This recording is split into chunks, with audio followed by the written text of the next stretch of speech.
Don't skip this one because the argument you're about to hear has lasted for years and nobody actually checks where it came from. Stay till the end. The final point explains why this topic refuses to die. For decades, Donald Trump has repeated one sentence more than any policy, more than any promise, more than any plan. I'm a very stable genius. Not once, not jokingly, not casually. Repeated strategically. Subscribe now because this isn't about intelligence. It's about branding. The claim didn't start in politics. It started long before rallies, long before campaigns.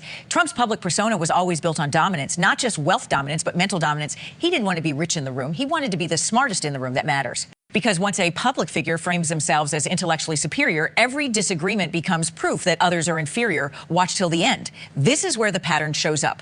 Whenever critics appeared, the response was consistent. They're dumb. They have low IQ. They don't understand journalists, opponents, comedians. Experts, it didn't matter who the argument stayed identical. Subscribe because repetition isn't accidental. It's persuasion.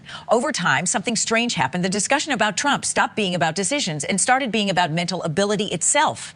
Supporters defended brilliance. Critics mocked it. But very few people ask the core question, why does intelligence keep being the battlefield? Because intelligence is authority. If people believe you are smarter than everyone else, they forgive mistakes. If they believe you are instinctively brilliant, outcomes don't matter. Intention does. Stay with me. Trump's rhetoric has always leaned heavily on instinct over expertise. He openly dismisses advisors, mocks specialists, and emphasizes gut feeling. That's not random messaging. That's positioning. Subscribe now because this connects to something bigger than politics. The idea of the natural genius leader is powerful. It removes the need for verification.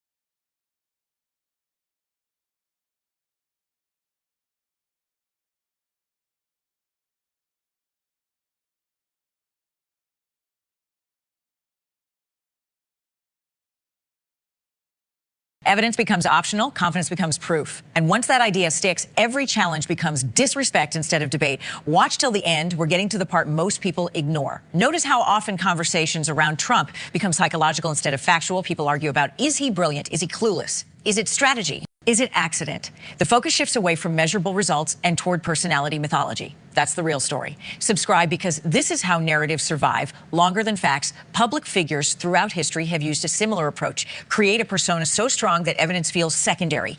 Not, I was right because the numbers say so. I was right because I'm me. It's emotional certainty replacing technical certainty, and it works. Stay here. The ending explains why. Even critics unknowingly reinforce it. Every joke about intelligence keeps the frame alive. Every debate about IQ keeps the myth central. Instead of discussing decisions, everyone discusses mental capacity. The brand wins either way. Subscribe if you're still watching. This is the part most viewers miss because the moment a leader becomes a character, facts become episodes instead of conclusions. Supporters defend the character.